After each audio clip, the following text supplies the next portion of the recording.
it's Friday, May 8th, 2020. Coming up on Roland Martin Unfiltered. The two men who murdered Ahmaud Arbery are in jail as we speak. What about the third man? Will justice finally be served? We'll break it down with our legal panel. We'll also talk with, later in the show, with Arbery's father and attorney Ben Crump. Congressman Bobby Rush of Illinois says this represents a modern-day lynching. He's here to talk about his anti-lynching bill. Unemployment numbers are out today, and black unemployment is at an all-time high. Donald Trump ain't touting that, is he? We'll break it down with a black economist. The Open Society Foundations will give more than $130 million to aid people who are hardest hit by COVID-19. Their president is here to talk about it.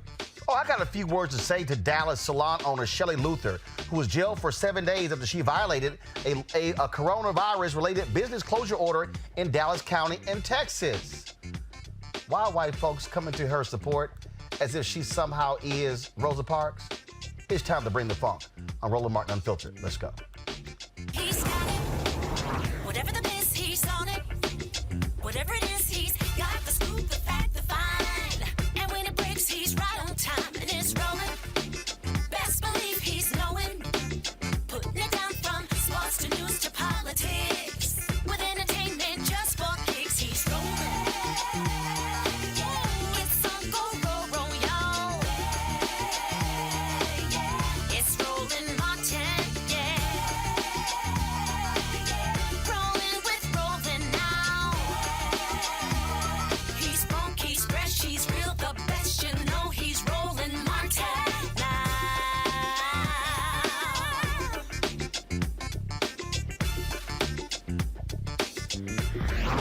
Martin. The two white men who shot and killed Ahmaud Arbery are in jail as we speak. Gregory McMichael and his son Travis arrested last night by the Georgia Bureau of Investigation, both charged with murder and aggravated assault, and they were taken into custody. Now, this comes days after a cell phone video. This right here, they're mug shots of these two. The father on the left, the son on the right. The decision comes days after a cell phone video emerged that captured the final moments of Arbery's life while he was jogging through the Brunswick, Georgia neighborhood in February. Now, the third man who was in the vehicle behind them, who recorded that video, no word yet on exactly what is happening there. Folks, do y'all have the video from today's news conference? If so, go ahead and play it.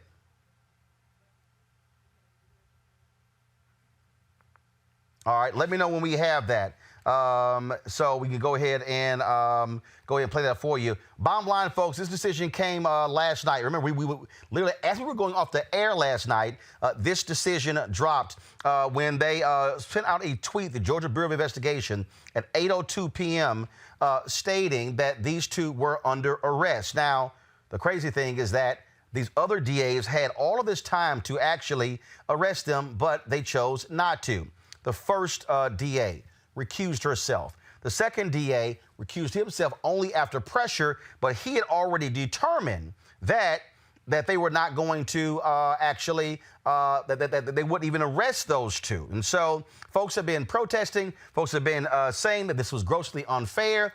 But it was a local defense attorney in Brunswick, Georgia, who actually dropped that video on Tuesday.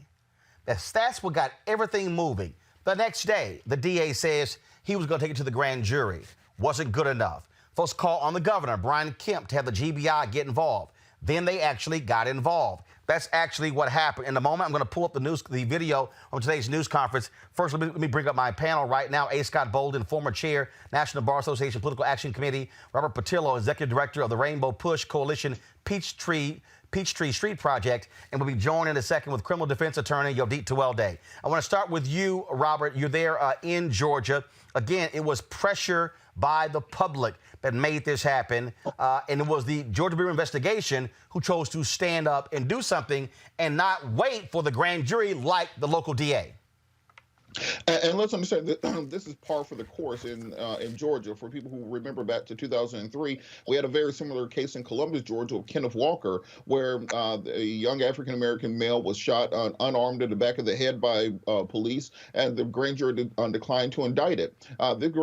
This case went through 3 separate district attorneys, and if it was not for the video being made public. Remember, the video had been circulating in Brunswick in Glenn County for several months before it was made public. If it was not made public, if it was not for the public outrage, we would not have seen this, the GBI stepping in, going over local prosecutors. Hold tight 1 second, Robert. Hold on, Robert. When you say it was circulating, what do you mean it was circulating? That other people saw this video?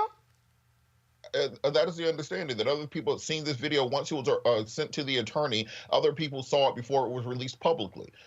So this information is new to the public, but it had been circulating there for a significant period of time.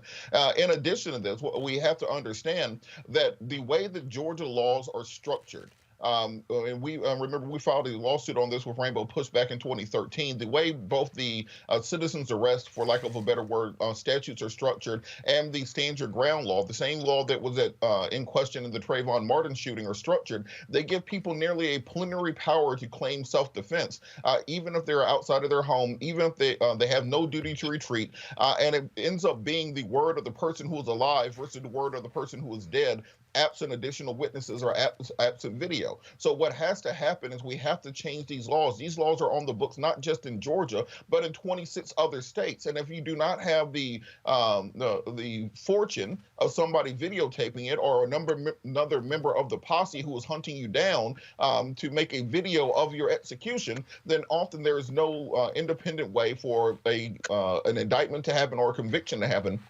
And most importantly, in a case like this is a case for the United States Justice Department to investigate. You see a clear violation of 18 U.S.C. 242 regarding deprivation of civil rights under color of law, a violation of 18 U.S.C. 241, a violation of the Robert Byrd Act, which was passed in 2009 under the Obama administration. So we need to put our efforts together to call on the United States Department of Justice to handle a case like this, which is in many ways a modern day lynching. We have to have federal intervention, because throughout the South, throughout the history of the civil rights movement, we saw that local prosecutors could not be trusted to enact justice in these cases. Well, first of all, not necessarily we can trust this current Department of Justice. This is the news conference today where the GBI announced the arrest of the two McMichaels. Statutorily become involved when we're asked to become involved.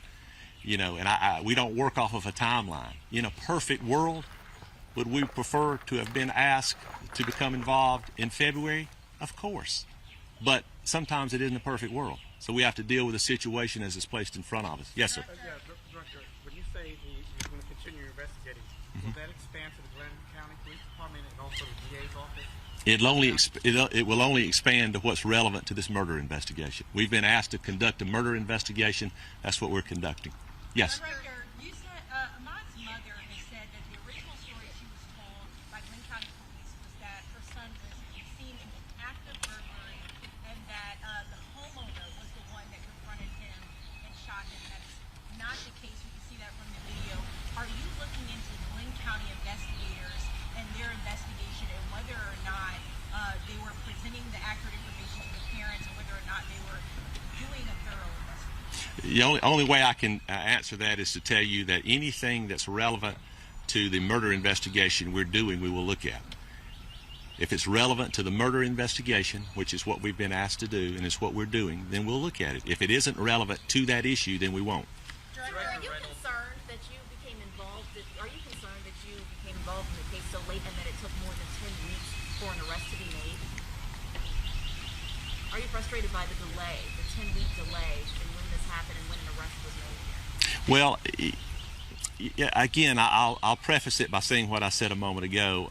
The way we look at cases, if we can become involved in a case when there's still an active crime scene, when something just happened, that's always better for my people. It always is, because we're not reinventing the wheel. We're not depending on what someone else done. We're starting with what we do from the beginning. And so in a perfect situation, that's the best way to get the GBI involved. But again, if I told you this was the first time we ever came in late in the case, it wouldn't be true. It's happened before. And so, you know, my folks, I think, have done a tremendous job considering when they got involved, how, and the time they got involved to do what they've done to this point. But I would be foolish to tell you that things wouldn't be better for us as an agency if we didn't get involved very, very early in a case. I see you. Yes, sir. Reynolds, the attorney that apparently leaked the video, said that it's the full unedited video. And have you been able to confirm that? And also, is it the only video that your office has seen of the shooting? Well, I'm not comfortable talking about a whole lot more evidence about the underlying case at this point because we're not through with the investigation. We've obviously observed the video that we have. Whether or not there are any additional videos, I don't know of any, but regarding the link, the editing, anything of that nature, you know, we have our experts looking at it, and we'll make that decision down the road. Right now, I'm not comfortable speaking on it. Yeah, right. I've got a question for the prosecutor. Scott Bolden. Scott, when you look at what took place here, this DA decided late. And let's be real clear, the DA only asked the GBI to get involved when the video became public because he was under pressure to do so. It was abundantly clear they were trying to sweep this thing under the rug and hope everybody forgot. Well, you're absolutely right, but here's another legal viewpoint that as a former prosecutor, your job is to determine whether there is sufficient evidence to charge a crime. That is, that the elements of murder, you have intentionality, you have a death, and you have an actor, and you have a weapon in most jurisdictions. And that's really what you do as a prosecutor, or you put it in the grand jury. Here, the 10-week or 13-week delay, in part, was because you had a prosecutor who looked at the case, even though they later recused themselves, they looked at the elements of the crime of murder or aggravated battery. And then what they determined is they then looked at the defenses in the case, which is completely inappropriate for a prosecutor to do. I thought the DA was a defense attorney. So what now? I thought the DA was a defense attorney the way his document read. Right. So they looked at whether there were any defenses, which is completely inappropriate, and then determined that I can't prove the case beyond a reasonable doubt. I'm not putting it in the grand jury. It's clear they've got a defense, but that doesn't absolve you of a crime because you have a defense. All it does is absolve you of being charged, and so highly inappropriate. Now, we've lost 13 weeks. This is really important too, Roland. How many witnesses have we lost? How many documents have been lost? How many pieces of evidence no longer exist, if you will? And I'm going to tell you the defense is going to put up the defense of self-defense, and they have lined it up to attack the prosecution's case already. And this is going to be a difficult case to prove, despite the spotlight, in part because of that 13-week delay. In fact, Yodit, because this prosecutor hands you essentially your entire defense, they're going to stand before a jury. They're going to actually put that prosecutor on the stand, even though he recused himself, and they're going to sit there and ask him, well, did you do this, do this? And they're going to hope that that jury goes, well, that's a district attorney. We believe him. Right, but he already loses credibility in that he already established he had to recuse himself because he had previously had a working relationship with either the father, who I believe is Gregory McMichael, who is a DA investigator. So he had to recuse himself because he couldn't be impartial. So whatever he says on the stand has to be taken with a grain of salt. Yeah, but that's depending on the jury actually taking it with a grain of salt. And then if the jury is coming from this community, it's a good bet it's going to be an all-white jury. And one person one second. Robert Scott, then Yodit. Go ahead, Robert. I said, one, on that point, remember there was the first prosecutor who recused himself because Mr. McMichael worked for the department. Then there's the second prosecutor who recused himself because his son worked for the Brunswick District Attorney's Office. Then it was transferred to the Atlantic Judicial Circuit, and more than likely they will attempt to remove the case to another jurisdiction within the state. But if you know Georgia, you know there's only a couple jurisdictions where you're going to have much diversity in that jury pool. And on this issue of the grand jury indictment, one, you do not need a grand jury indictment to arrest somebody. The arresting officer, the responding officer on the scene should have arrested then, and then let the prosecutor work it out later. You do not present somebody with their defenses. If you run a traffic light or if you get a DUI, they don't wait to go to the grand jury to arrest you. They arrest you then they submit to the grand jury, and then they sit you down for trial. So this is why I say that federal investigation is so important, because all the things that have been mentioned previously regarding evidence, regarding witnesses, regarding the defense of self-defense, the defense case is already made for them going forward. They will say that that the prosecutors already said that this is a self-defense case. All the witnesses will support that proposition, and they will simply say this was a witch hunt because of national media attention, people getting outraged, and they'll probably try to sue the state for false imprisonment or for their period of time and defamation and so on and so forth, and end up getting a check out of it. So it's very important that we focus on creating a federal investigation into this. Yeah, Robert, you're right about that. But let me just say this. I don't think the former prosecutors come in part because of what my colleague said before you, but also it's irrelevant. And because one person's opinion, even if they have the write-up, may be the outline for the defense, but it does not relevant probative of material as to the guilt or innocence and the conduct of the defendant. So I think that stays out. It's not like Cosby where they had the former prosecutor there, because that was a civil case. So you got to draw that distinction. The other point is the defense may not want him to take the stand because of his conflicts, and he ultimately didn't reach a determination. He's got real credibility issues. Deet, obviously, the thing that also jumps out, the third guy. What's up with him? I think he may have probably an argument that I think the investigation that's pending with regards to the third individual has a lot to do with what he knew. How much information, to what level was he involved in when it comes to how they decided to approach Ahmaud that day? So was he someone who was truly concerned and wanted to support them in their citizen arrest of Ahmaud, and that's why he followed, and that's why the police determined what happened, or was this all planned? How did they plan it out? And if that's going to be revealed, then he's as much guilty of murder. I mean, right now they're presumed to be innocent, so of course alleged.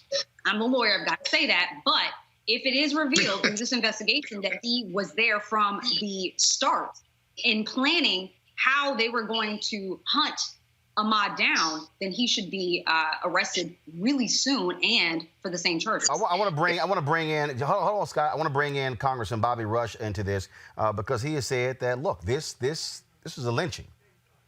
This is a lynching. That's what you're dealing with right here. And Congressman Bobby Rush, are you there? I'm here.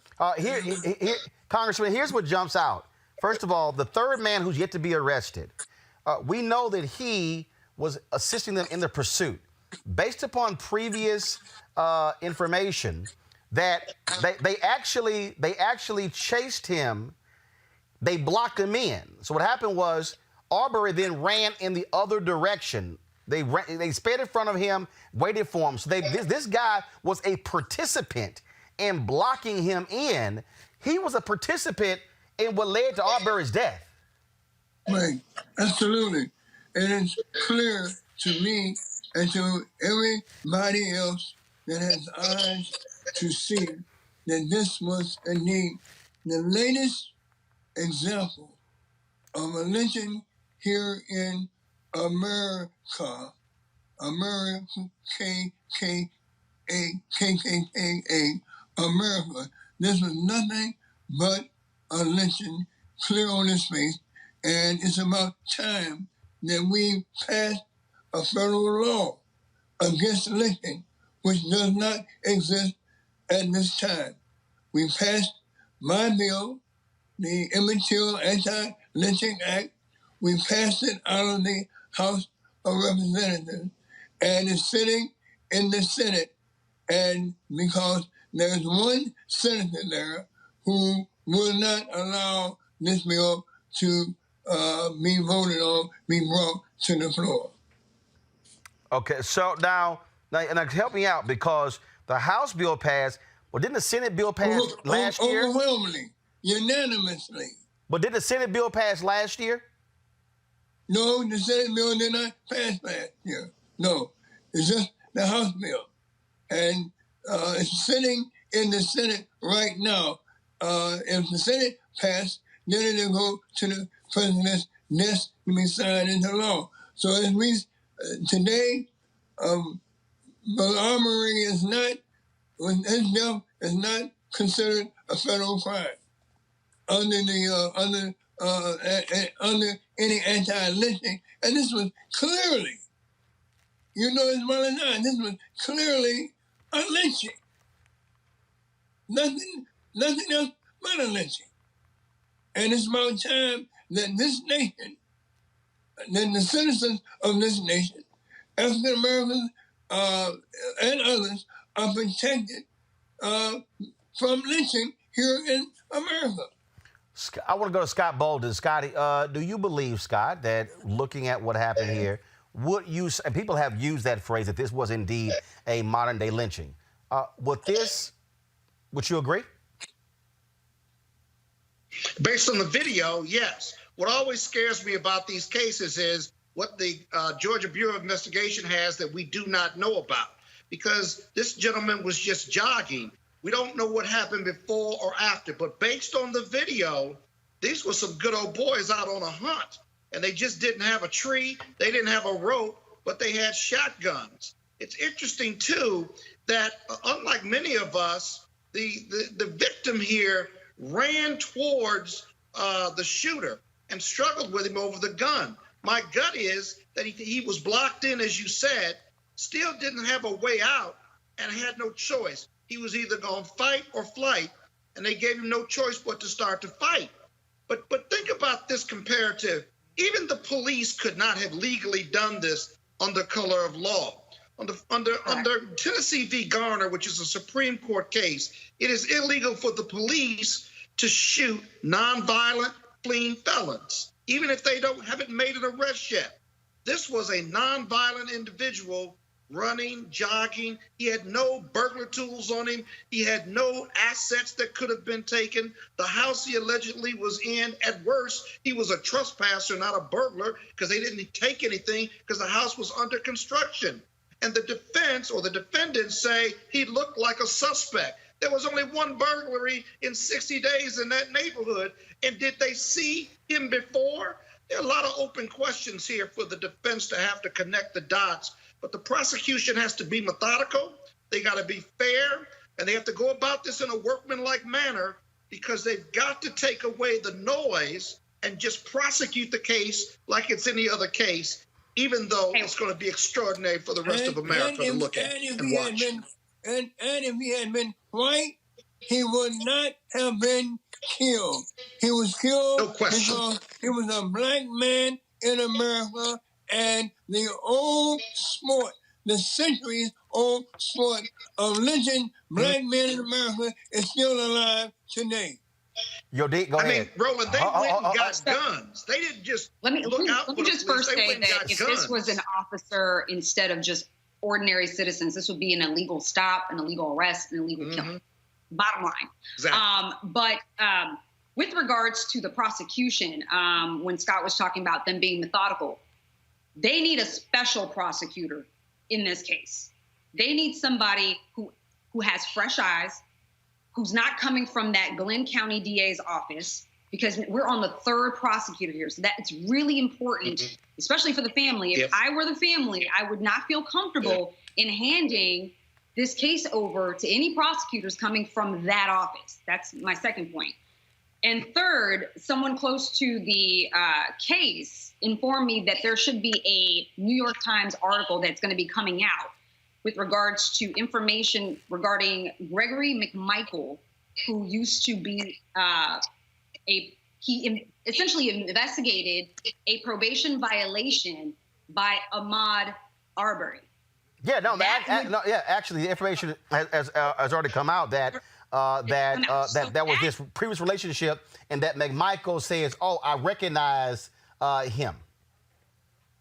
Right. So So what? that essentially is going to be adding to the motive for the part Right. of the prosecution. It's actually going to weaken the defense's argument that you know, he didn't know him. If he had some familiarity with him and he felt like he was a menace, then that was almost every reason for him to go and hunt him down, because he thought that he was committing a crime. Robert, so that's going to weaken the defense's argument. Robert, according to the Atlanta Journal-Constitution, they say that two Glenn County commissioners, they are blasting the initial DA, saying she refused. She refused to arrest them. Now, this is the same DA, though, who had no problem prosecuting a black woman for voter fraud.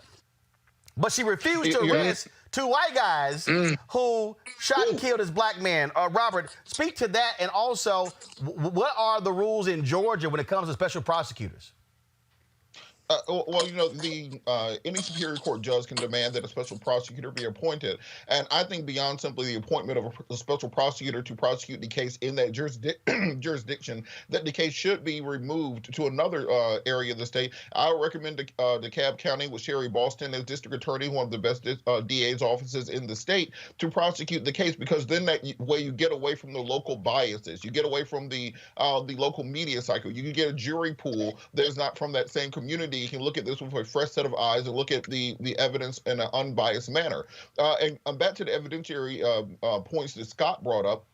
Let's understand, these people have had 2 months to erase cell phone records. They've had 2 months to clear their internet search history. They've had 2 months to coordinate with their neighbors and other individuals to create a story. And remember, this Mr. McMichael, the elder, is a previous informant or a previous investigator for the prosecutor's office. So they know exactly how the system works. They know exactly what information they need to have, what they need to get rid of, what they need to say in order to create a self-defense argument going forward. And this is why those officers who made the initial stop, who responded to the initial call, should have made the arrest at that moment. They could have preserved the evidence then. They could have taken witness statements at that point. It should have never got to the point of the prosecutor having to determine whether or not to arrest these individuals. Those officers who responded took the law into their own hands and basically nullified the work of a judge or a jury and made themselves the final arbiter of guilt or innocence in the case. I'm going to read this here for Congressman Bobby Rush. Quote, this is from the Atlanta Journal-Constitution. Anthony, go to my iPad. The police at the scene went to her, that is DA Janice Johnson, saying they were ready to arrest both of them. These were the police at the scene who had done the investigation. This is according to Commissioner Alan Booker in an interview with the Atlanta Journal-Constitution, saying he talked with those cops. Quote, she shut them down to protect her friend McMichael. Later in the story, a second commissioner, Peter Murphy, also said he spoke directly to Glenn County Police about the incident, said officers at the scene concluded they had probable cause to make arrests and contacted Johnson's office to inform the prosecutor of their decision. Quote, Congressman, they were told not to make the arrest. And those officers have to testify. One second. Congressman Bobby Rush, I'm going to go to you then. As you were reciting those facts, you know, my mind went back to Emmett Till and how he was lynched, how he was brutally murdered back in 1955. I tell you, what has changed? What has changed? It was the lynching then, same flimsy evidence, same co-conspiracy among the law enforcement agencies, black man, young black man, dead. It was nothing but a lynching, and we need a federal law against lynching in America. We can give Ida B. Wells all the Pulitzer Prize that there is, but she spent her life fighting lynching, and lynching is still as prevalent today as it was back then. So when are we going to ever get mad enough, get angry enough to demand that the Senate pass the Emmett Till anti-lynching law, pass it so that we can send it to Trump. Trump has already said that if it passes the Senate, then he's inclined to sign it. Congressman Bobby Rush of Illinois, we certainly appreciate it, sir. Thanks a lot. Thank you. I'm going to go back to Yodit here. Yodit, you were making a point. Go ahead. So when you were reading that, I was infuriated. I'm sorry I jumped in there. But this is precisely why a special prosecutor needs to be appointed. Think about these officers who are most certainly going to testify. If this case gets to trial, prosecutors call police officers who respond to the scene, who take the reports, who go to the DA's office and submits said reports. They are going to have to testify, and they're going to have to tell the jury exactly what they encountered with that first prosecutor from the Glenn County DA's office. They can't possibly have a prosecutor prosecuting this case from the same office. Right. So you know, Roland, especially appointed, and those officers are going to have to tell the jury what that DA, that first one, did. And just so y'all know, I just read for you 2 Glenn County commissioners. Anthony, go to my iPad. This is Commissioner Booker.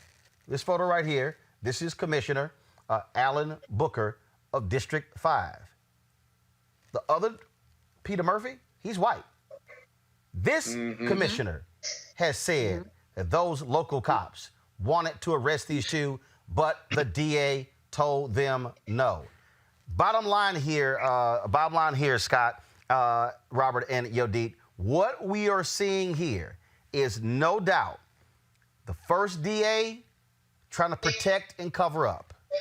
The second DA trying to protect and give them a legal out the same way Bill Barr trying to give Mike Flynn a legal out. The third DA tried to sit on this, and it was only because that video got leaked. Well, guess what? The whole cover-up got blown up because they couldn't deny it any longer. Yep, no doubt about it. And let me tell you something, and another thing contingent to, in congruence with that is this. Do you know how unusual it is for a prosecutor to tell the police not to make an arrest in a homicide? In most jurisdictions, or a lot of jurisdictions, for instance, New York, and I don't know about Georgia, only the DA in that county can authorize an arrest for a homicide. You have the police on the scene. They've done their investigation. They called her to authorize an arrest. Normally, there's a homicide DA or assistant district attorney on the scene working with the police to determine whether an arrest should be made. I don't know whether they had one on the scene or not, but she wasn't even on the scene, Roland. She's only going by what she was told, and they told her, we're going to make an arrest. And she blocked it, completely uninformed and ignorant of what they had come across, or she wasn't even on the scene. Robert, that's just awful. Robert, that's awful. Well, I think it's a little bit charitable to say ignorant. I think she knew exactly what was going on the scene, and that's why the decision was made. And this is why it's so crucial to reform our criminal justice system, because let's understand, if that video did not exist, none of this would be going on right now. Most cases like this where you have individuals who suffer this sort of fate, there is no video there. So we need to find a way to create a criminal justice system where if a black man simply says something, it holds some credibility. It is not simply written off as another black criminal being killed. We have to have humanity, and we have to have empathy, and we have to understand that we can't simply have video as the only arbiter of truth. Yodit?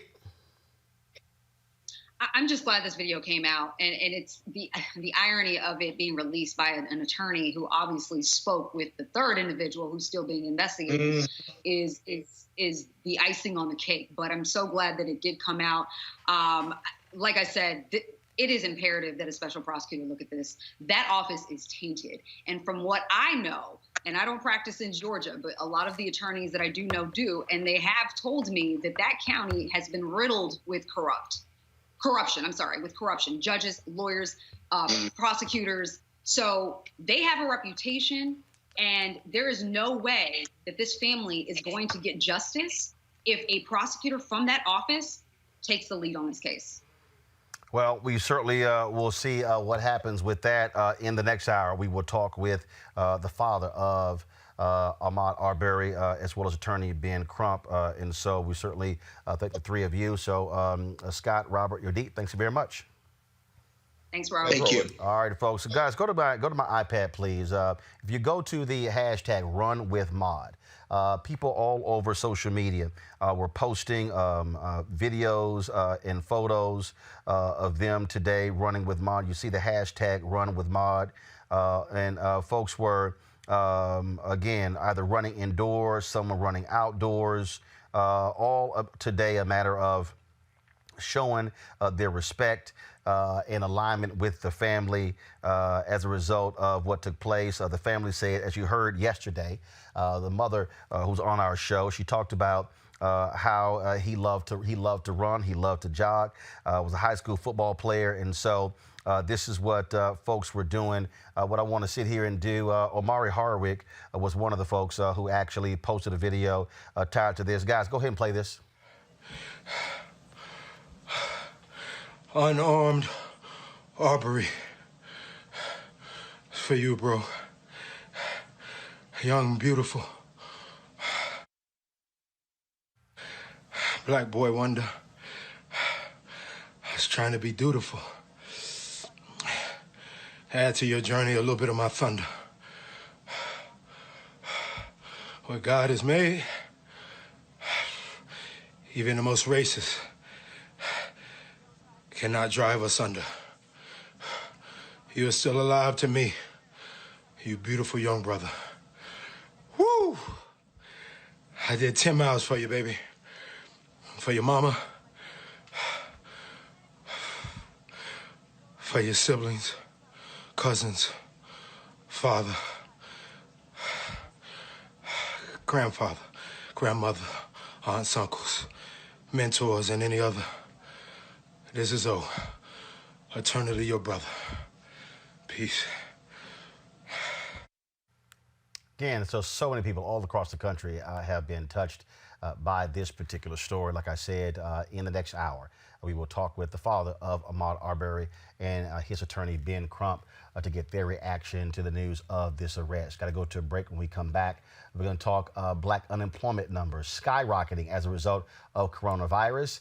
And so that's coming up next right here on Roland Martin Unfiltered. You want to support Roland Martin Unfiltered?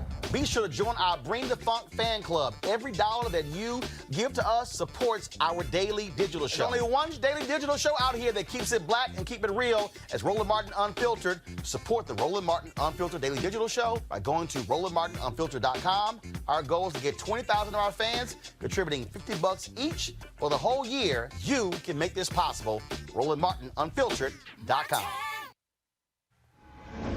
All right, folks. Now, Robert don't have one on. Nope. Now, I don't particularly like the white pocket squares. I don't like even the silk ones. And so I was reading GQ magazine a number of years ago, and I saw this guy who had this pocket square here, and it looks like a flower. This is called a shibori pocket square. This is how the Japanese manipulate the fabric to create this sort of flower effect. So I'm going to take it out and then place it in my hand so you see what it looks like. And I said, man, this is pretty cool. And so I tracked down, it took me a year to find a company that did it. And so they basically about 47 different colors. And so I love them because, again, as men, we don't have many accessories to wear, so we don't have many options. And so this is really a pretty cool pocket square. Now, what I love about this here is you saw when it's in the pocket, you know, it gives you that flower effect like that. But if I wanted to also, unlike other, because if I flip it and turn it over, it actually gives me a different type of texture. And so therefore it gives me a different look. So there you go. So if you actually want to get one of these shibori pocket squares, we have them in 47 different colors. All you got to do is go to RolandSMartin.com/pocket squares. So it's RolandSMartin.com/pocket squares. All you got to do is go to my website, and you can actually get this. Now, for those of you who are members of our Bring the Funk fan club, there's a discount for you to get our pocket squares. That's why you also got to be a part of our Bring the Funk fan club. And so that's what we want you to do. And so it's pretty cool. So if you want to jazz your look up, you can do that. In addition, y'all see me with some of the feather pocket squares. My sister, who's a designer, she actually makes these. They're all custom made. So when you also go to the website, you can also order one of the customized feather pocket squares right there at rolandsmartin.com/pocket squares. So please do so. And of course, it goes to support the show. And again, if you're a Bring the Funk fan club member, you get a discount. This is why you should join the fan club. The unemployment rate in the U.S. has risen to 14.7%, folks, with 20.5 million jobs lost in the month of April alone as a result of the coronavirus pandemic. That's what it looks like for everyone, but we're looking at what it looks like for African Americans. Joining me now is Benga Ajalore, senior economist at the Center for American Progress. All right, sir, what are we looking like? That's overall black folks higher and Latinos higher? Yes, very much so. So black folks is up to 16.7% from 6.7%. And then for Hispanics, it went up to 18.9%, a jump of 13%. Wow. And so now folks are already talking about May, June. I mean, this is not going to be a one-time bump. How long do economists like yourself think we're going to be dealing with this high level of unemployment? It's actually really hard to figure out because of this is a public health crisis, and we've been, quarantining for 2 months, but the administration hasn't done anything. Congress hasn't done anything in terms of testing or contact tracing and doing all those stuff to actually try to combat this public health crisis. So the longer this public health crisis is going to last, the longer this economy is going to get worse. With that, obviously, even with a slow rollout, that doesn't mean people are going to be coming back. But here's the deal: you can open your business. You can talk about doing hair, doing nails, restaurants, whatever. But if the customers say, hey, I'm not messing around with this coronavirus stuff, you're not going to have employees coming back.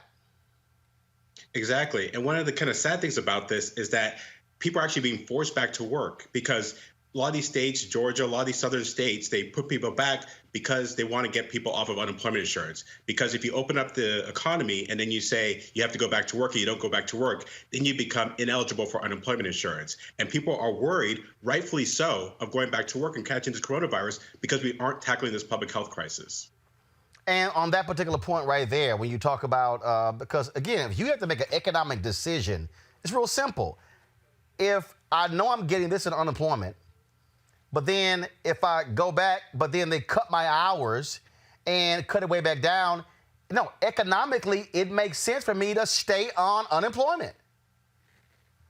Not just economically, health-wise. I mean, we have over 75,000 deaths, over 1.2 million cases, and it keeps increasing. Because people seem to forget, this is about health, people's lives that we're talking about. And so, yeah, if you want to go back and work, then you're going to take that risk, but you actually need to stay home. So we want people to stay home. We want businesses to temporarily lay people off and have furloughed so that once we combat this public health crisis, then people go back to their original job and then we can get the economy started again. But we have to tackle this coronavirus first. What do you make of the proposal by Senator Kamala Harris, which says, look, give Americans $2,000 a month?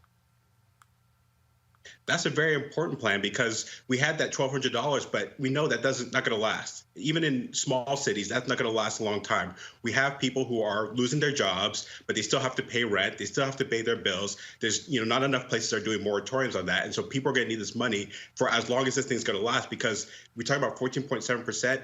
That's the highest unemployment rate since the Great Depression. So it tells us about how deep this is. And so to help people through, to keep paying their bills, to put food on the table, things like that, then you're going to have some sort of kind of process or some policy to have direct payments that's going to be continuous, not a one-time payment, but continuous payments.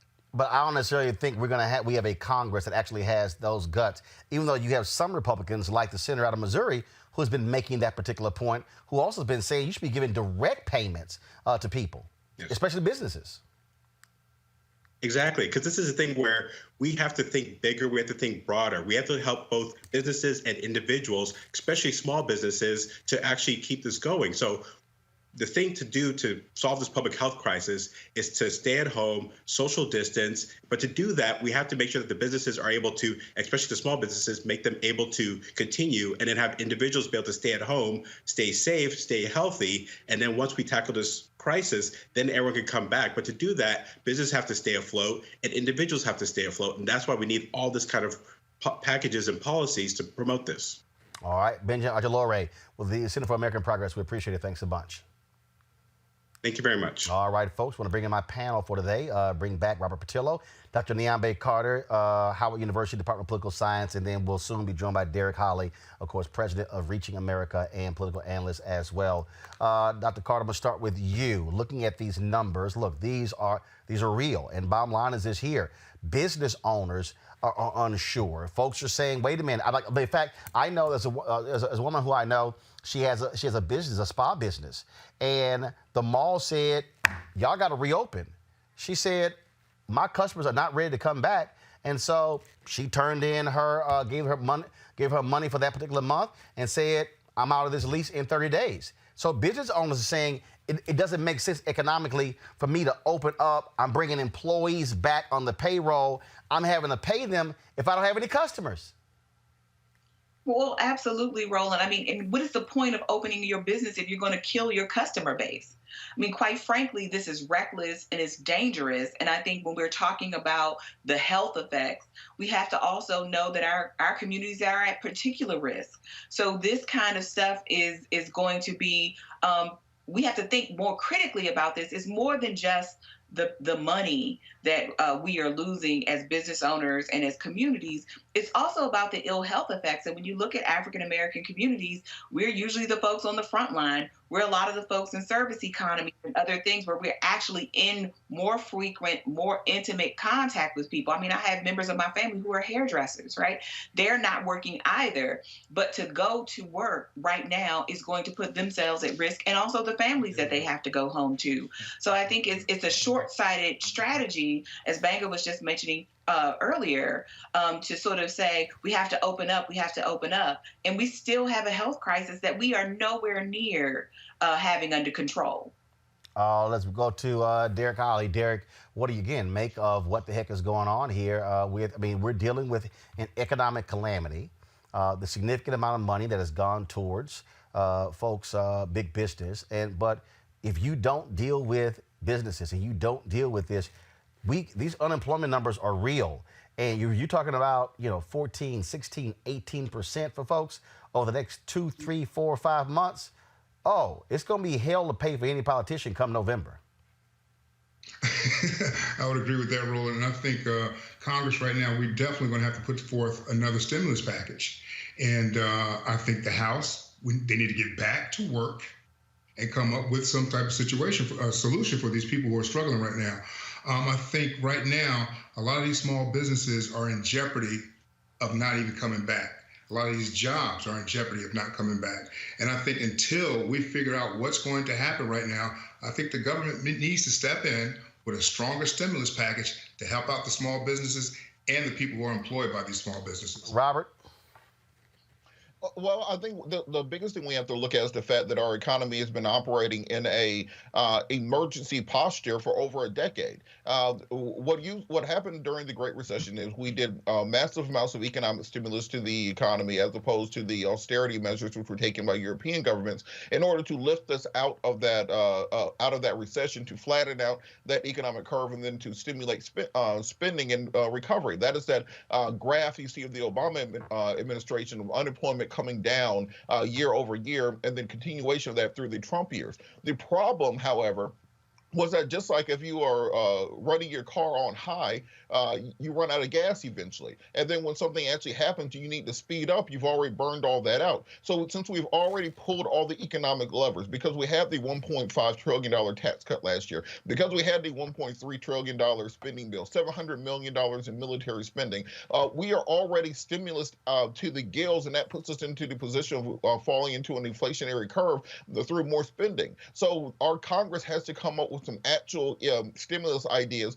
that will affect the regular Americans and regular small businesses, as opposed to simply being giveaways where we're getting Ruth Chris and state check $10 and $20 million, and the airline industry can walk in and just ask for $28 billion and walk back out the door. We have to have a targeted stimulus plan and not just get hustled again like we got on the last two stimulus bills, and have something that's targeted at regular people and not simply get a giveaway to corporations. Because when they got those tax cuts last year, instead of investing in the infrastructure, instead of investing in employees, instead of putting money away to have a rainy day fund, they tell all of us to have a 6-month rainy day fund in case something happens. They invested that into stock buybacks, artificially inflating the value of their stocks and then cashing out on it. So we have to make sure we put guardrails in place so we do not end up in a similar situation and that we're able to pull ourselves out of this economic tailspin. But here's the deal. This is what happens, Niambi, when you have nonsensical fiscal policy, when you give this huge tax cut,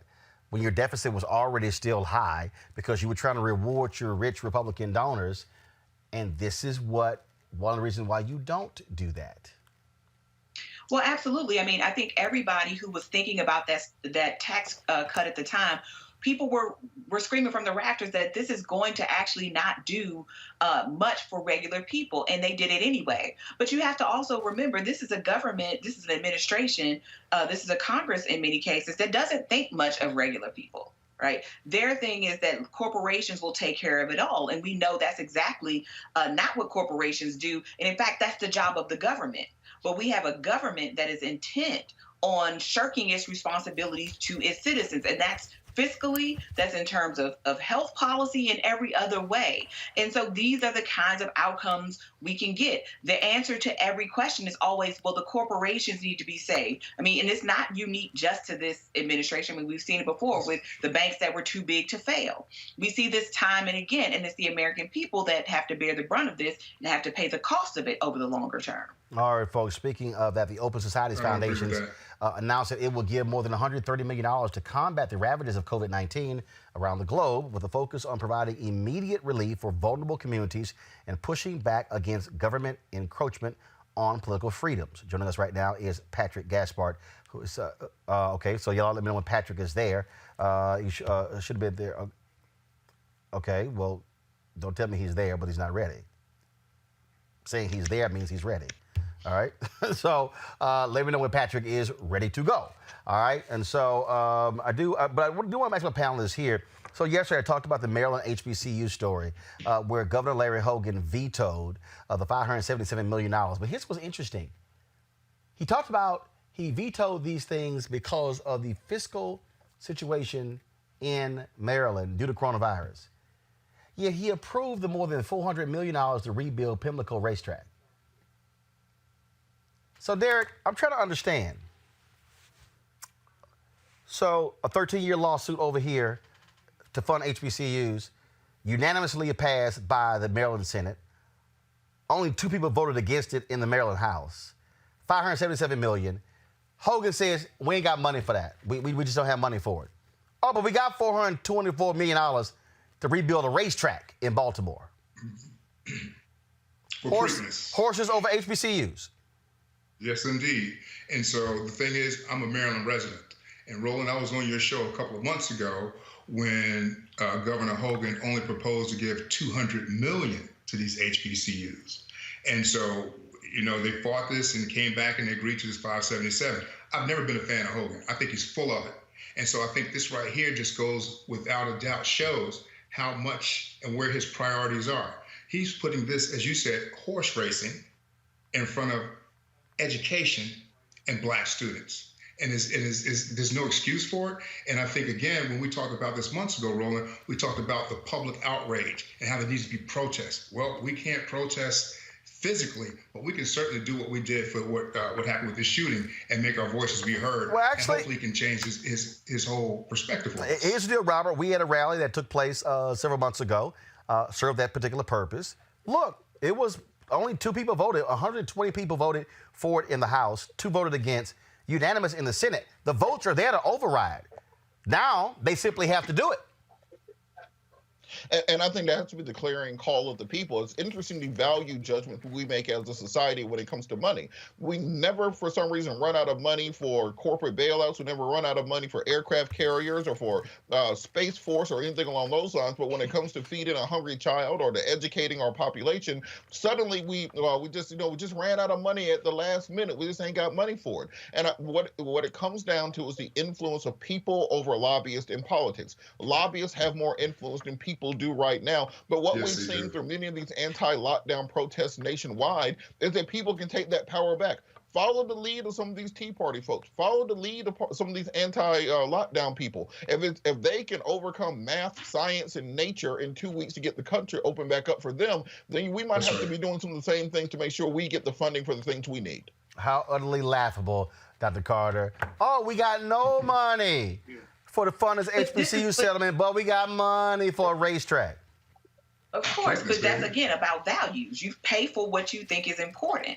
And this is something that these HBCUs have been fighting the state of Maryland for 4 years, and Maryland has dragged its feet every step of the way. And now they have what they think is a reasonable excuse for not giving these schools what they're due. This isn't some money that is just, these schools are asking for. This is money that they are owed. This is money that they're due because of policy made by those same politicians in many cases. So I'm not surprised that they chose to fund Pimlico over the HBCUs in this case. All right, folks, as I was telling you about the Open Society Foundation, there's $130 million they're going to be spending to combat COVID around the globe. Patrick Gaspard is the president who joins us right now of the Open Society Foundations. Patrick, glad to have you on Roland Martin Unfiltered. My brother, it's always good to see you. So I wish it was under better circumstances. Absolutely, absolutely. What will this money be used for? Exactly what? Well, Roland, you should, of course, understand that the Open Society Foundations is a philanthropy that invests in the well-being of the most vulnerable communities around the world in human rights and in civil rights. So right now, during this crisis, the $130 million that we're investing globally is going towards the protection of those who are most susceptible to COVID, whether it's on the healthcare front or the economic front. In the U.S., we're investing $70 million in 20 cities around America to make sure that those who are not receiving direct stimulus from the government can have some means of taking care of their families, paying for food, taking care of their children, taking care of their rent. We're working with the National Domestic Workers Alliance, in particular, to look after the empowerment of mostly women of color who are in domestic roles, who are providing care to children, providing care to the elderly, but don't have the benefits and the wages that they need in general on a good day, but certainly not during this pandemic. And so in terms of organizations, so are they going to go to other organizations? Are they going to individuals? So how do you disperse those funds? There are a number of things that we're trying to accomplish here, Roland. In addition to the direct humanitarian relief, we're also making sure that we're working with organizations like Make the Road by Walking, for instance, or the Robin Hood philanthropy, to make certain that we're taking up public policy advocacy so that we can emerge from this crisis a little stronger than when we went in. Because you'll recall, Roland, that I, of course, worked in the White House during the Obama administration. And during the Great Recession, we all said that we had to repair the damage to get out of the ditch that we found ourselves in to get back on level ground. This time, if we just manage to get back on level ground, that will be an abject failure. This crisis presents an opportunity at a moment when finally people are paying attention to essential workers. I maybe have about 10 more minutes, but I had something else I had. Okay. Yep. Go right ahead. I think one of your producers is coming in. Yeah. No, but they're pulling that audio down, but go right ahead. Finish your comment. Sorry. So I was just to say that if we just get back to level ground, that would be a real abject failure of responsibility here. At a moment when American policymakers are finally paying attention to essential workers who are in our nursing homes, essential workers in our hospitals, those who are cleaning up after all of us, we've got to make certain that we pass legislation in Washington, D.C. and in state capitals that guarantees paid sick leaves, that guarantees paychecks in these kinds of emergencies, and that decouples health insurance from your place of work. This is a moment to lift up those kinds of policies and to make certain that they're baked into the infrastructure instead of going back to the general neoliberal policies that failed us over the last generation. Well, many people have been making the point that we should be using this opportunity to correct these significant infrastructure problems when it comes to our economy. Look, we're seeing now, because of this coronavirus, in education, in health, in nearly every single area, the level of inequality. The question, though, is will we have policymakers who have the courage to confront the stuff? Well, Roland, they're not going to have the courage to confront this if we don't build up constituencies that can hold them accountable on these issues. These issues are not new. Of course, we went through the Great Depression in this country.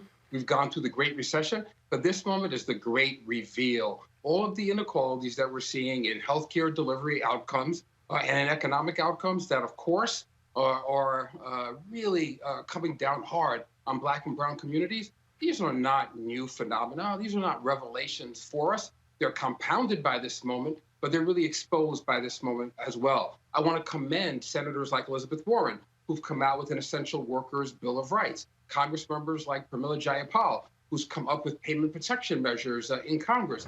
But all of that will be for naught if, while we're socially distanced, we don't find ways to mobilize, to advocate, and to use the technology that we have to lift up a powerful noise on behalf of those who are invisible no more. But I want to add one more thing, Roland. There's another thing we can't go back to. I'm sitting here and having this conversation with you from New York City, my hometown. But in the last few weeks, Roland, I love this city, but in the last few weeks, we've seen 500 people receive either summonses or have been arrested by the New York City Police Department as a consequence of violating shelter-in-place orders. It's not going to be a surprise to you or to your viewers to discover that over 90% of those who've been arrested or who've received summonses are African-American or Latino. So while other communities get to shelter in place peacefully and the police are handing out masks to them, our young people are being subjected to policing violence. And right now, we're trying to find ways to socially distance ourselves from law enforcement. That should not be the case. Let's use this opportunity to shine a light on these injustices. That's what we're doing with our investments through the Open Society Foundation. And that's what I hope your viewers will rally towards as well. Patrick Gaspard, President, Open Society Foundation. I appreciate it. Thanks a lot. Appreciate you. All right. I want to go back to my panel here. I'm going to go to Robert and Derek. Dr. Carter, I think she had to go. This really is an opportunity, Derek, for folks to say, you know what? Look, these things are now real. And I think what happened before is that people are like, yeah, okay, we're hearing those things. And everything in our politics was about the middle class, the middle class, the middle class, the middle class, the middle class. But now people are also seeing that, yeah, y'all screwed too. Middle class, lower class, you screwed too. And so when you hear, like I was seeing a report today, people were talking about how, I was talking to an educator who was saying that in some districts, 40 and 50% of the Black kids haven't logged on to classes. They're like, well, we don't understand what's happening because they don't have laptops. They don't have internet. It's a little hard to do online learning if you can't get online.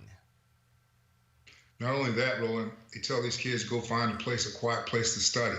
Well, a lot of these communities, a lot of these homes, you got 6, 7, 8 people living in a house. How are you going to tell a kid to go to a room and study when his grandma's in there sleeping? And so I think this whole coronavirus, as you said, it's really exposed America for what it is. It's exposed middle class, it's exposed Blacks and low incomes to a whole nother level. And so it really shows just how far behind we are. And so how much and how far we have to go to catch up. And I don't know right now if coming out of this COVID, if it's going to set us even further back. Because we're right now, a lot of these communities are just so devastated. And I'm looking at, we're in Maryland and we're considered, a middle class. But a lot of the kids that my son goes with, a lot of their parents are in these lines for food. And these are things that these people have never, ever had to deal with. So I just don't know at this point how we're going to come out of all of this without some kind of help. Robert, massive help. Right. This is where policymakers, all of the, when you talk about inequality, see, I think part of the problem, we got to come up with a new word. And I'm just being straight up. I think, like, for instance, when you say white privilege, The reason most white folks have no clue about white privilege because they think, oh, that's for rich people. Like a poor white person doesn't have white privilege. That's part of this whole issue here. But I think when people say, oh, we have structural inequality, to me, you got to hit people in a much different way to get these people to understand that you truly have a nation of have and have-nots. And there are people who are walking around who thought they had the middle-class life. When the Rona hit, they found out real quick they ass wasn't in the middle class. Well, to that exact point, what we have to remember is we don't really have a middle class in this country. We have middle income people. And the difference between the middle income and the middle class is when Corona hit and we started seeing Marriott, for example, lay off 2/3 of their global workforce. Delta laying off flight attendants, laying off middle management. When all those things happened, me and my wife, who considered ourselves middle class, were both shaking, hoping that phone call didn't come in because we're middle income, middle class. We are leveraged to the gills. Just because you make a decent salary, if you have bills which are right there with them, you do not have the reserves in place where you can survive being laid off or being out of work, then you are middle income, not middle class. Most of your credit cards are maxed out and your student loans are just barely getting hit with the minimum balance every month. You are middle income, not middle class. And I think that people are realizing that now because of this long run of economic growth that we've had over the last decade, it has faded into the past, faded off into memory. But for older millennials, people 35, 36, 37, they got to live through the first Bush recession, then through the Great Recession, and now through the Corona recession, all before hitting 40. So that we're going to have to change the way this system works. People like Amazon and Jeff Bezos can no longer get away with paying zero in federal taxes. We can no longer have an economic system where we are $25 trillion, and at the end of this year, probably $30 trillion in debt to who knows who, but also do not handle the basic needs of every American. And let's look at the medical bill aspect of this coming out of Corona. You're going to have hundreds of thousands of people who have recovered, who are in ICU, who are on ventilators, who are going to recover from coronavirus, come out to having no job because of the losses of the economy, and $75,000 to $100,000 in medical bills that now they have to figure out how to pay. So the argument against universal health care is now out the window. The argument against a universal basic income is out the window because it's either we take care of the American people or we face a situation where we're in a generational hole that we have to fight our way out of. Folks, go right ahead. Just real quick. Obviously, minorities, I think we are probably hit the hardest with this low-income individuals. But I was on the other day at social media, and a white guy, he posted, he said he was middle class, actually I would say upper middle class, and he had posted saying that he had gone into a store and he was accosted by an individual, another white person. He said, these are people that I normally see them and they would never do anything like that. And I had to take a step back. Because these people, for the first time in their lives, they're experiencing something that we experience and see every single day. I go to a 7-Eleven when I'm leaving out of D.C. I stop on the way home. I get accosted every single day. So for a lot of these people, this is unknown territory for a lot of them. And I think a lot of people are not going to be able to rebound from this because of the devastation that they're experiencing. Well, the point that Robert made about the difference between being middle income or middle class, and it simply goes into one. It doesn't impact how a bunch of us are living. Let me be clear. I'm not putting it on all the onus is on the person. No, what I'm saying is what this thing reveals is how people live. When you talk about folks who have 10, 11, 12 credit cards, that also goes to what's the lifestyle by which you're trying to live at. That's one. Two, what this also speaks to is that when you talk about incomes, how that has changed. I'll give you an example. I personally think this dude is nuts, but there was a guy who worked for Sports Illustrated who was protesting. He was angry because he was angry that the new company, they got sold. His new company, they were instituting 20% cuts across the boards. So this guy Grant Wall was upset. He had been the soccer writer for Sports Illustrated for 24 years, and he felt that they were trying to do these cuts not for 3 months, but from all the way forward. He was making $350,000. Now I'm gonna show you some white privilege, Robert. He was making $350,000. They said 20% cuts across the board. He took offense. He starts going on social media, mad, upset because of their actions. They were like, okay, fine, we're just gonna lay you off. He went from 350 to zero. Now, all I know is, I can tell you right now, Robert and Derek, ain't that many $350,000 jobs as a writer in magazines these days because the magazine industry has totally imploded. So Absolutely. he's on a whole different wage scale than a whole lot of journalists. But then you have these other jobs out there where before they were paying folks 70, 80, 90, 100, 105, 110,000. Now people with that skill set are now only able to, they try to find jobs that are paying 40, 45, 50. And so, in fact, Ray Suarez, who longtime journalist, he wrote this piece about how this has totally changed what's happened with him and his family because of what he used to make and how that has changed, and now how they're watching every single penny.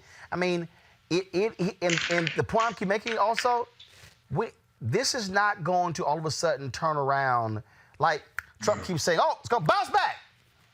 No, it's not. Roland, on that point. Roland, on that point, we have to realize that this isn't going away. This is the new normal. This is what things are now. You think corporations, once they start making more money, once they figured out they can pay you 20% less, that suddenly they're going to start paying you that 20% again when you don't have other options? You really think that now that companies realize I can get the same productivity out of you working from home and not paying that overhead to keep an entire office building in it, that they're going to bring you back into the office? This is what things will be from now on. We have to adapt to that. I keep telling, look, it's a lot of folks in media. I've been telling them, like, guys, let me explain something to y'all. I said, if your shows are looking about the same or looking slightly there you go. less, then you doing it from the crib, then you being, to your point, in these massive studios, you better expect some things are going to change. All these people who are on TV now doing their own hair and makeup, what you think that's going to happen to hair and makeup jobs at the networks in 6-9 months? I mean, car services. I just same thing. You're sitting there going, look, I'll give an example. First of all, it was always nuts to me. I'm just giving y'all this good example because I think it speaks to it. Whenever MSNBC or one of these networks would call me to come on, y'all, I live 45, 50 minutes away from downtown D.C. And so I'll be like, damn, why? I have a unit that could connect to their offices where it looks like I'm sitting in a studio. I got a home studio, lights, green screen, I got everything. And I'm like, why do I want to get in the car, damn near in the car for an hour, to go to your studio to do a 5 to 7 or 8 minute segment and then come back home? That's 2 hours I've lost sitting in the car.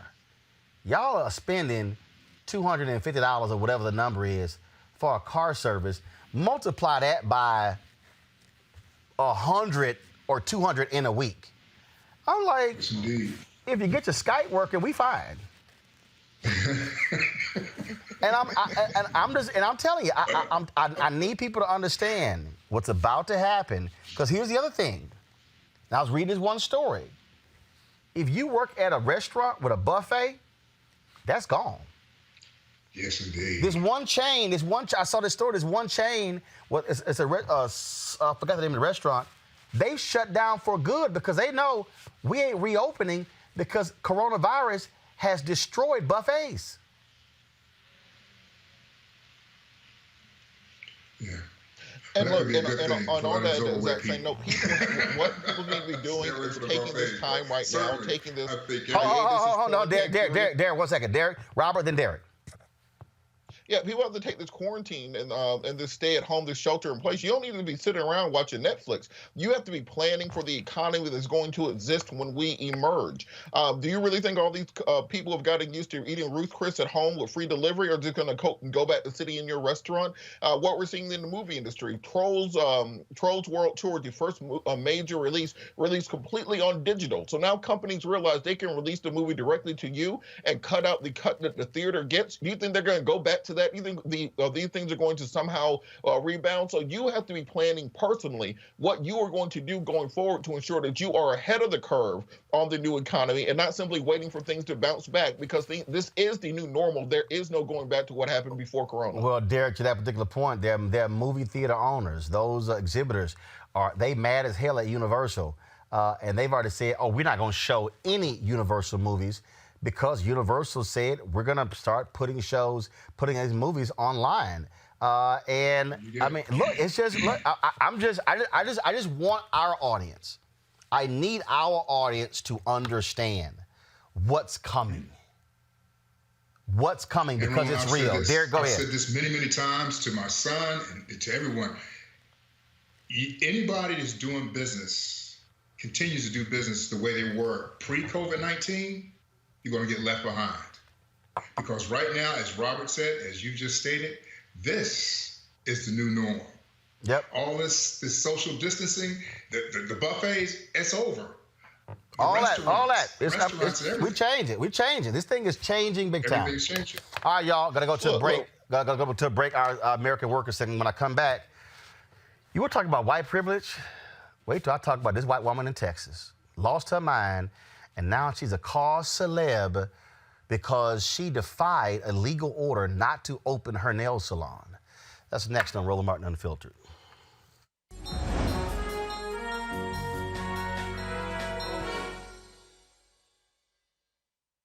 Of public service. I love knowing that everybody can be helped by me. My name is Alonzo Thornton, and I'm a psychiatric nurse too for the Department of Aging and Disability in Nevada.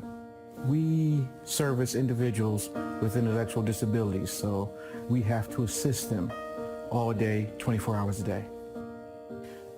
There's an individual, a young lady who, when she first came in, she was scared. She was really apprehensive.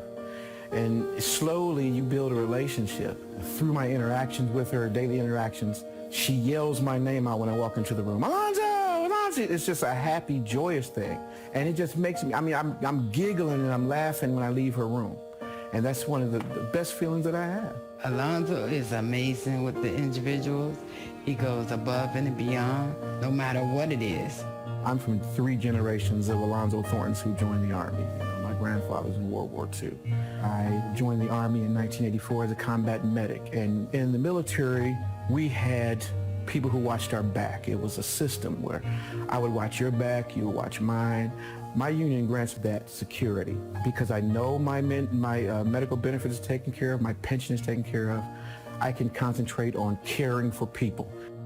And public service especially, I love it because a lot of times many individuals don't have anywhere else to go. You know, public hospitals may not take them, but public service, we take them and we care for them and we give them the best lives possible. I love it. I don't see myself going into anything else. Every time I see someone prosper because of something that I did or I've done, or I see another person get into healthcare because of my encouragement, it just makes me know that this was worthwhile, and any trials that I'm going through, it's worth it. Alonzo Thornton knows how important it is that we have each other's backs. That's what he's always done in the Army, as a public service worker, and as a member of AFSCME. Alonzo is the embodiment of duty, honor, and integrity. The people of Nevada are lucky to have him looking out for the state's most vulnerable residents. If you know someone like Alonzo, who sees their job not just as a career, but a calling, go to this website and nominate him or her for a Never Quit Award. Folks, we talked about the people who refuse to obey some of these orders when it comes to safe distancing. Well, what took place in Detroit is an example. First of all, at a McDonald's in Oklahoma City, a customer entered Wednesday evening, was informed of the rules, and things got violent. A woman authorities identified as Glorisha Woody got into a physical confrontation with an employee after being told to leave. Employees first forced her out of the restaurant, but she returned with a handgun and fired about 3 rounds. One employee was hit in the arm, while shrapnel struck 2 others. The employee involved in the initial encounter with Woody had a head injury. 3 of the 4 employees were taken to a hospital. Now, in Detroit, 3 family members have been charged in the killing of a security guard who told a customer at a Michigan Family Dollar store to wear a state-mandated face mask. Ramonia Trayvon Bishop, Larry Edward Teague, and Sharmell Teague have been charged with first-degree premeditated murder, along with other charges in the killing of a security guard. A 4th person has been arrested there for hiding evidence. Now, of course, then you have all these other people out here who just lose their mind when it comes to all this sort of stuff. And so take, for instance, this white woman, Shelley Luther. She owns a hair salon in Dallas. The county judge said, executive order, close your businesses. We're trying to save people. Then you have the governor, Greg Abbott, close businesses. We're trying to save lives with coronavirus. She decides, no, I'm not going to do it. Here is when she went before the judge, Eric Moyer, and all he said was, apologize for opening your businesses so we can move forward. You're not going to go to jail. This is what happened. Proceed. Judge, I would like to say that I have much respect for this court and laws, and that I've never been in this position before, and it's not some place that I want to be. But I have to disagree with you, sir, when you say that I'm selfish, because feeding my kids is not selfish.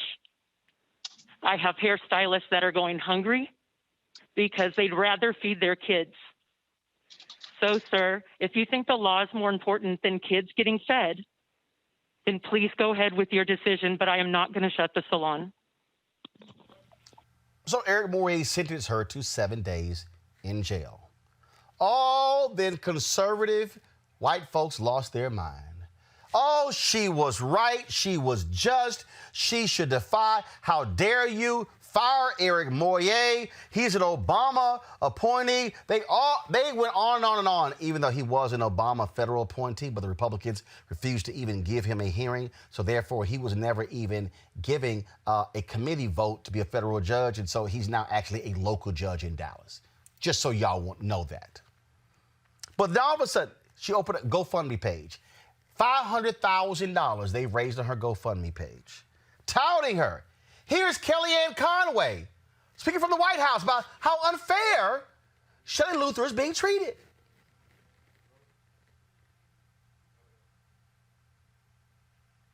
All right, guys, come on. Let's hear what Kellyanne got to say.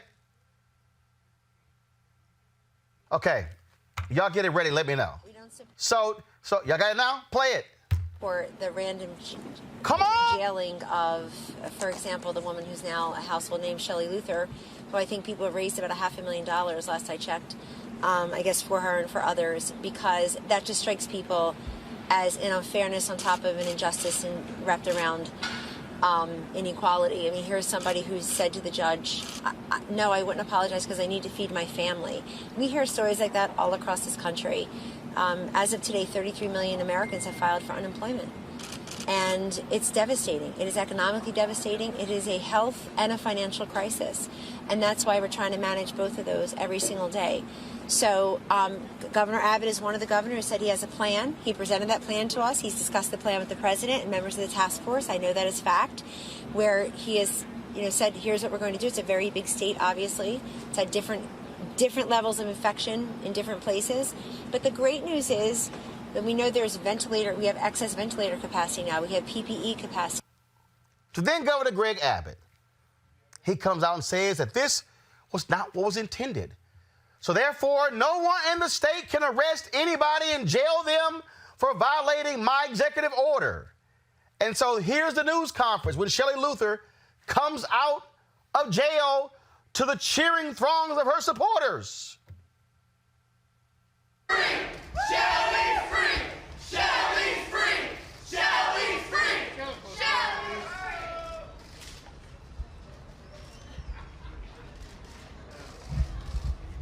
How cool is this? Yeah!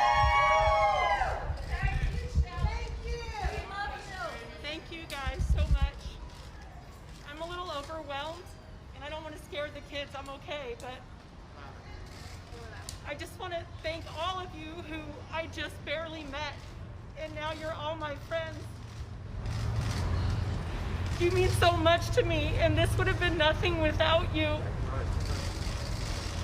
Thank you so, so much, and I'll have more to say when I can gather myself, but I'm a little overwhelmed. I just want to say thank you.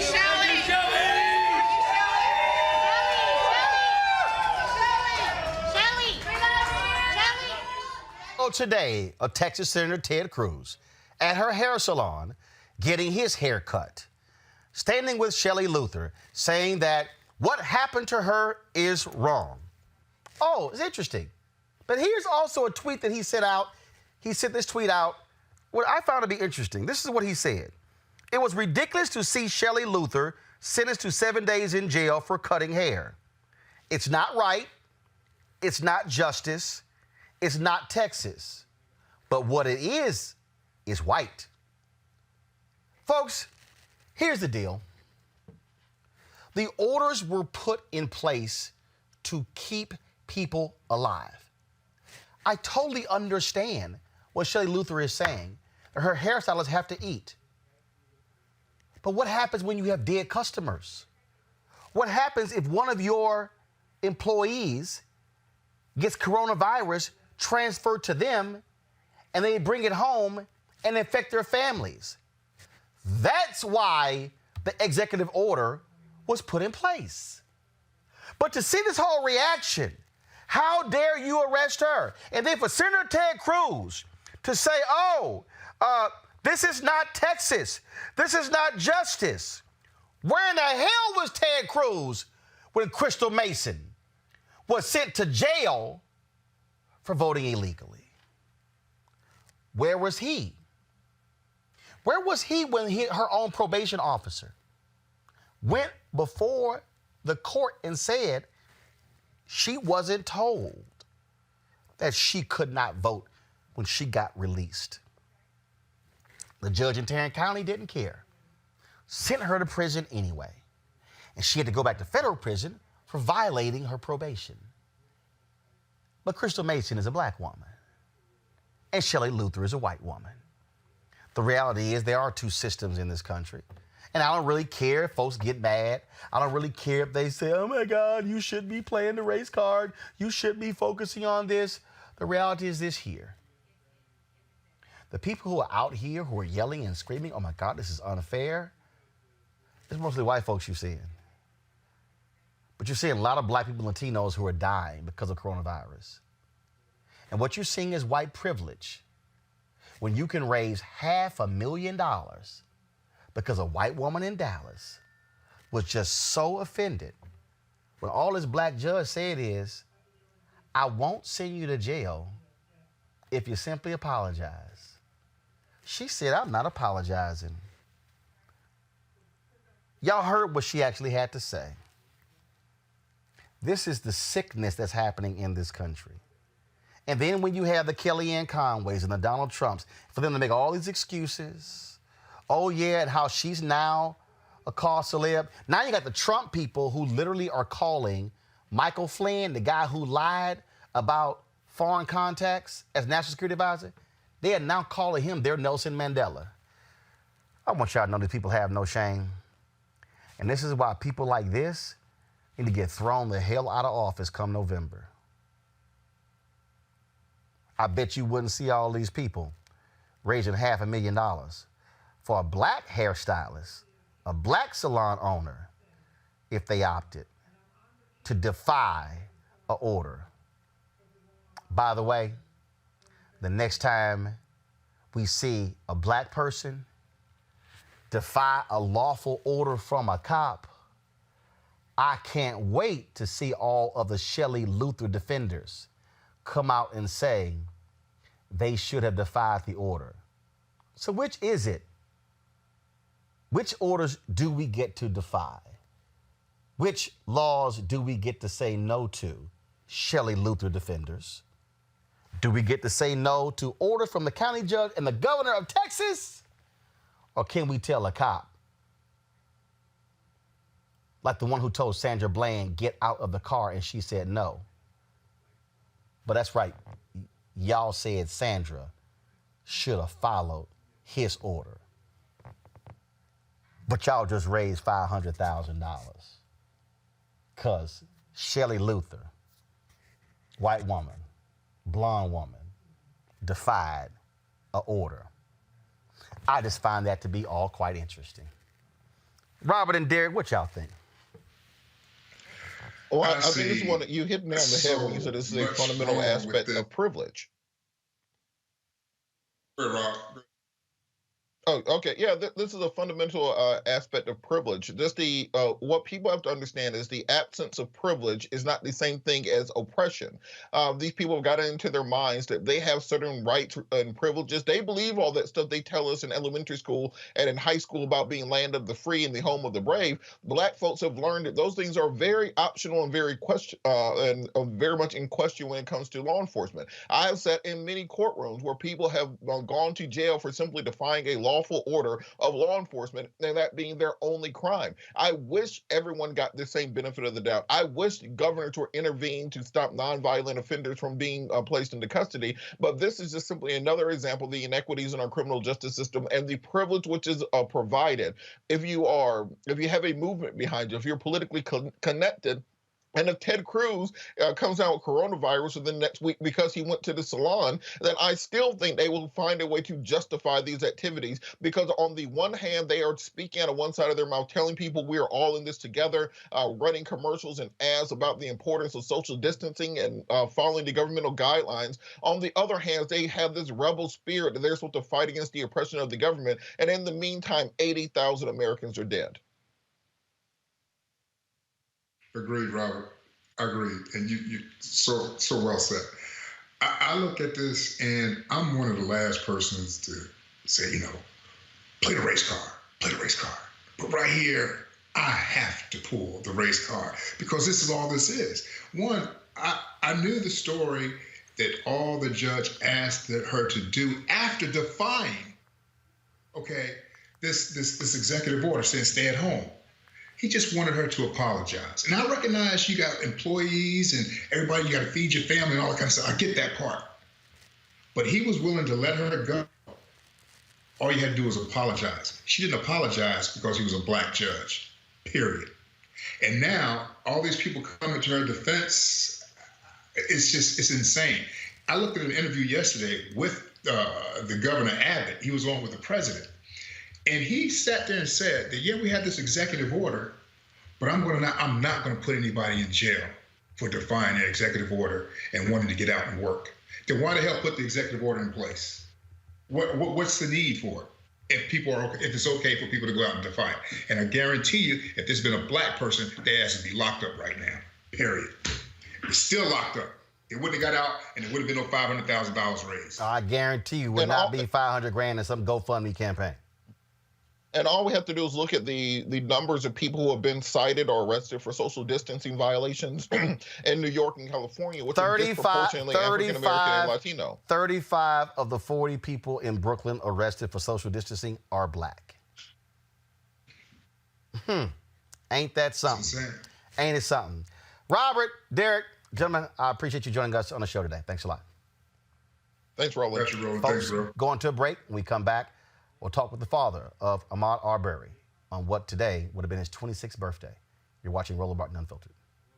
You want to check out Roland Martin Unfiltered?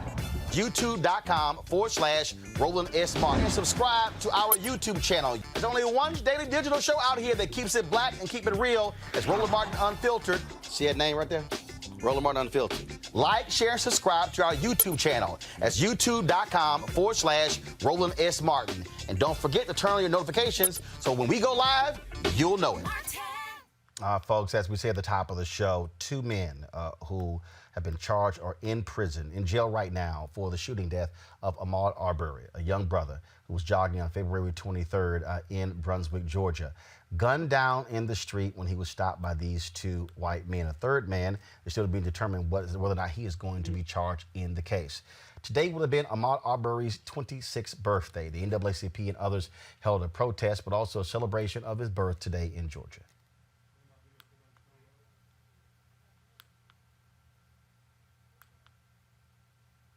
appreciate each and every one of you. We get ready to release these balloons, but DJs, can y'all give us a little bit of something? First, let's sing happy birthday to Ahmaud before we start the music. Well, there you go. He got it. They got it. Go ahead. That's it. That'll work. I don't want to sing right now.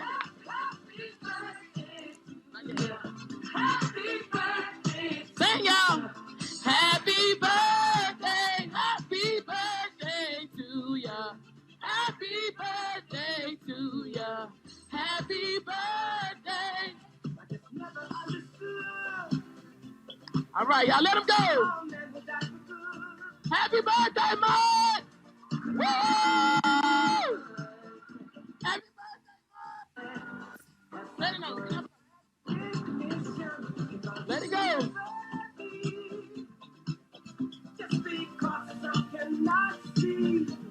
Y'all, this a party for mine, y'all. Mine not here to turn up for his birthday, but we can do it. We're joined right now by Marcus Arbery, the father of Ahmaud Arbery, and attorney Ben Crump. Marcus, glad to have you here on Roland Martin Unfiltered. Unfortunately, sir, in these sad circumstances. Yes, sir. First and foremost, today would have been his 26th birthday. Yes, sir. Has to be painful as the father of this young man, 26 years old, full of vitality, and here you are having to do interviews like this, and for the last 2 months dealing with individuals who refuse to seek justice for your son.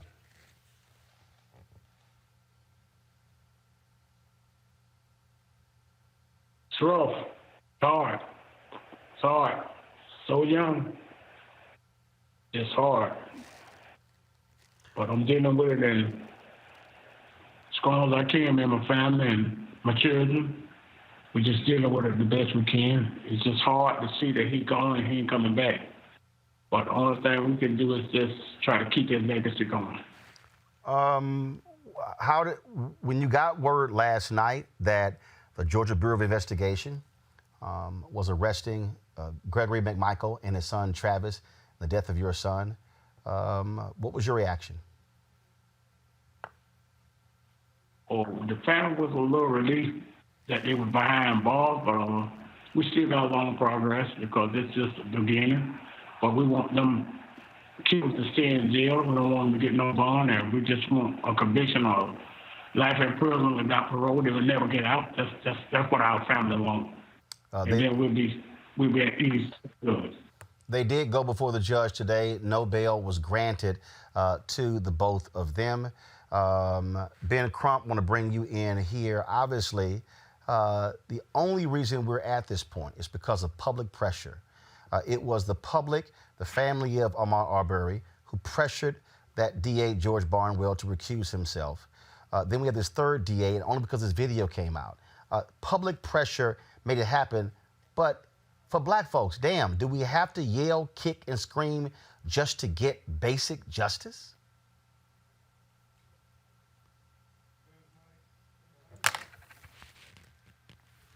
We're not hearing Ben, so hold on one second, Ben. Y'all let me know what's up with Ben's mic. Got it. There we go. Ben, go ahead. Got it. Go ahead. Okay. Unfortunately, Roland, that is the actual reality, because let's be clear on the record. The reason they arrested these two murderous duo, this father and this son, for executing Ahmaud Arbery was not because they saw the video. It's because we, the people, saw the video, and there was so much public outcry that you could have a lynching in 2020 of a young, unarmed African-American in broad daylight, and that the killers could be allowed to go free and go home and sleep in their beds at night for 74 days. And these police officers that allowed this to happen should also be investigated, Roland, because either they were, one, incompetent because they did not check to see if a burglary had actually took place. He had no burglary tools. He had no burglary bag, no burglary mask. All he had on was a T-shirt and shorts. and yet they took the word of the murderers as the gospel and let them go free.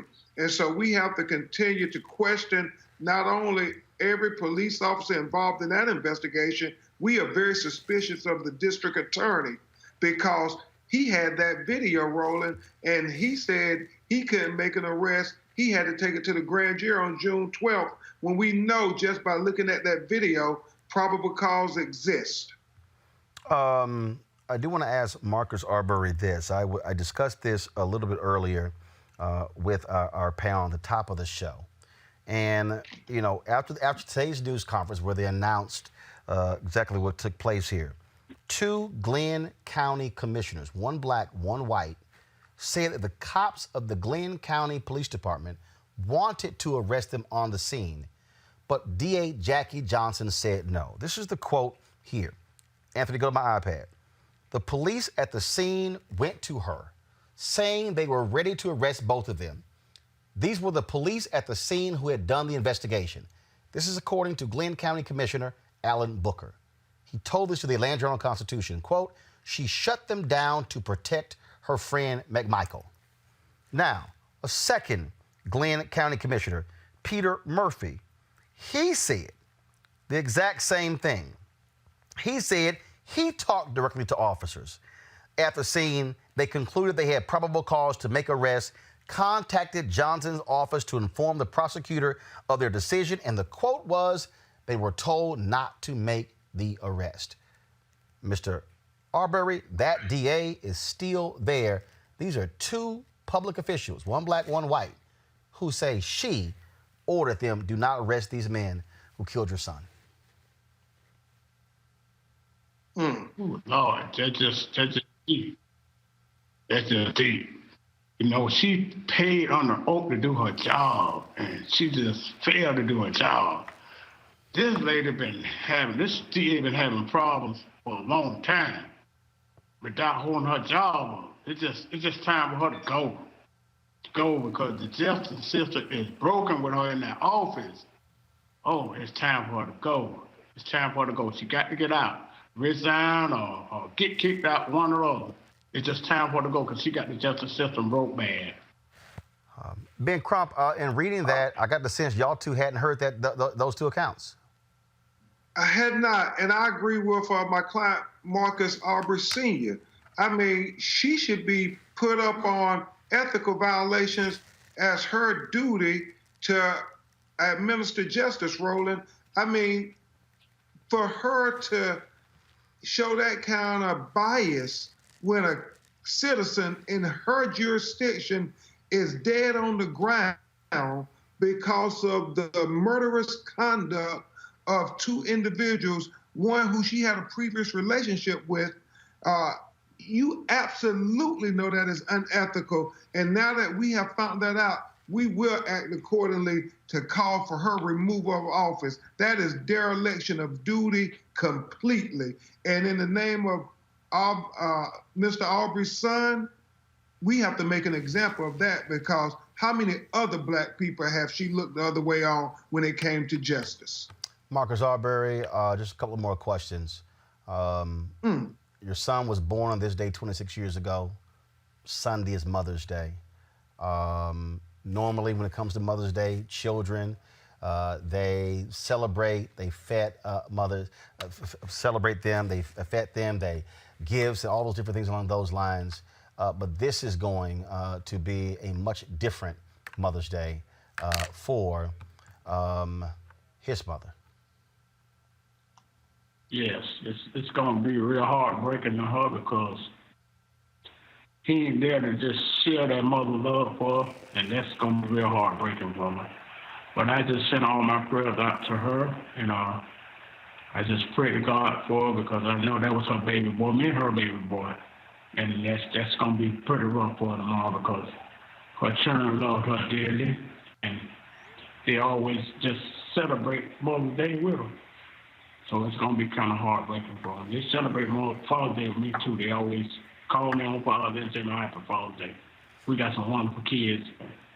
I know this one's going to be really heartbreaking for her, but I just pray to God for her, and God keep his hand on her and keep her strong and I know it's hurtful because that was our baby boy. So it's going to be pretty rough for him. And obviously next month is Father's Day, and it's certainly not going to be a good time for you.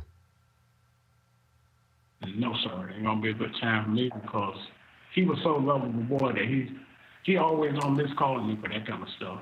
Father's Day and birthdays, just like I do them. Every time they have birthdays and stuff like that, I make sure I call them and I give them money. I don't miss their birthdays. They don't miss Father's Day for me, so that's... Folks they show the video, talk about the tragedy. There's something that you want our audience to know about Ahmaud Arbery. He was. Ben Crump, you've had to do this any number of times, dealing with mothers and fathers and aunts and uncles in situations like this. And it certainly does not get easier as the years go by. It certainly doesn't. And this was a difficult one, Roland. I mean, it was literally a modern day lynching. And we thought that we had overcome these things. But to see that video, it took you back to things we thought we had overcome in America. The most horrific thing I can think of, Roland Martin, to this is the James Byrd incident where he was lynched and dragged in Texas. But there was no video of that. We actually witnessed with our own eyes the lynching of a young, unarmed black man. And so when Marcus calls it a lynching, that's exactly what it was. And we cannot sugarcoat that. They've got that shotgun and that .357 Magnum, and they went hunting a young black man. And we cannot let them get away with this. No way, no how. And so we want everybody to be vigilant. I thank you for sharing that information on the district attorney there in Glenn County, Georgia, because she has to be made an example of. Indeed. Marcus Arbery, Ben Crump, we certainly appreciate it. Again, our thoughts and prayers go out to your family, Mr. Arbery. We're going to stay on top of this story. We've done this, numerous other stories, and we'll continue reporting on it and making sure that the public knows full well all the details of this. And one of the things that we're also not going to allow them to do, what they're very prone to do, is try to destroy the name and image of every black man when this happens to. Well, they want to bring up criminal past and bring up all kind of other stuff. No, the focus is going to be on the actions of these three men who were there, participated in the killing of your son. Thank you, Roland. Thank you, sir. I appreciate it. Thank you so very much. God bless. Again, folks, it is always very difficult when we do these stories, but that's why we do what we do here on Roland Martin Unfiltered. Let me be real clear with you. And Ben Crump was sitting right there, and he can tell you. National media ignored the Trayvon Martin story. We had to force them to do it. I was at CNN in 2012 when that happened. It was there. We had to force them to do the story. National media only focused on this story when that video dropped on Tuesday. But we had Lee Mayer on this show last week. Why am I saying that? It's because we've got to have our own platforms to speak to our issues, that we're not going to be late to the party when these things happen. And so that's why we're here. We want to be sure to put the pressure on these people when it comes to the folks who are not showing up for us. We can't wait for national media to then determine whether or not the story is big enough. I told you what happened.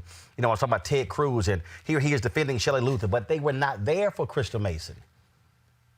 We were talking about this story as well, and so we understand that. And so we want to thank all the people who are supportive of our show.